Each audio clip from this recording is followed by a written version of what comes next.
let's lead my sheep into the upper forest paddock here. I'm letting all of my field regrow after cutting the hay. So let's get them up there. Sheep! This is their next spot they're going to. I've been letting all of this drop seed, so naturally I don't have to bring in and pay for a bunch of seed to drop in there. So they'll be going there tomorrow. And they've been in this little paddock here. They absolutely destroyed all of this stuff. So these are all Katahdin and St. Croix Harris sheep. Sheep!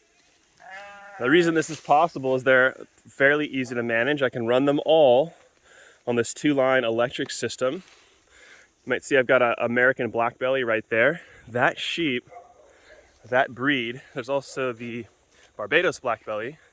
They're an amazing breed. They stay very healthy, very high parasite resistance, very good foragers, even better than the Katahdins or St. Croix. But they are more difficult to manage. She works in my flock because she's a sheep and she follows. So my friend Blake over at Tennessee Mountain Farm has a flock of those. And while they're fantastic sheep, I don't think he'd be able to do this, unfortunately, because they're just a lot more wild, more deer-like. If something spooks them, they'll just jump this in 2 seconds, whereas these guys never will. So normally I have an alfalfa bucket with me. That's just the sound of my voice leading them. But I have a treat for them. And I've got some diatomaceous earth mixed into there for minerals and helps a tiny bit with parasites. Come on, sheep.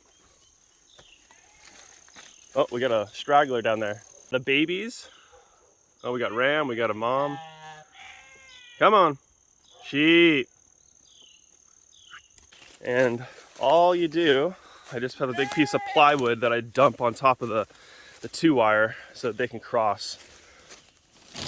And then I make this outer paddock hot by putting the line on just like that.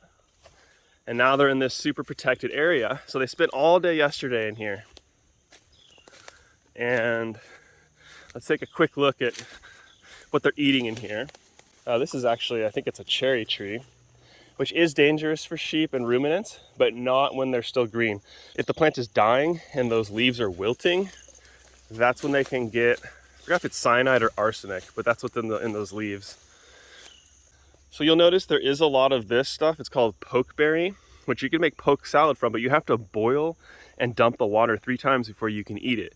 Now, some people will tell you that the pokeberry is poisonous, and I've seen my sheep eat it and have 0 issues. So I think as long as they're not eating those berries, which why would they?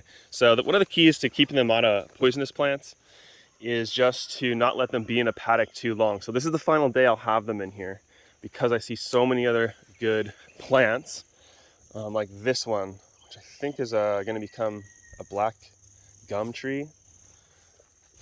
Anything that's grass they've taken out because that's basically their favorite food, but they'll come in and supplement it with more trees.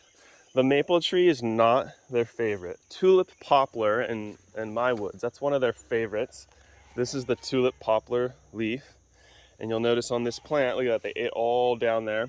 Now sheep will not forage as good as goats. Goats are really good at they'll climb up high to get this. Now I've seen a couple of my sheep, like my ram, he's figured out how to push it down and eat it, and then I can actually push it down for them like this. I won't put it on the ground, but okay, so now they'll be able to access that.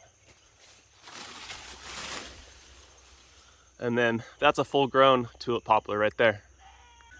So I'll come back and do a little update video and show you how much they ate.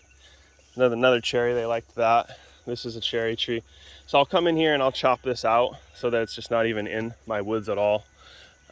Just to be careful. What is this? This looks like, this is elderberry. Yes, elderberry does have arsenic or whatever, but they do eat it, and I've never seen it kill my sheep. Now, if they're in a field of elderberry, maybe that's an issue, but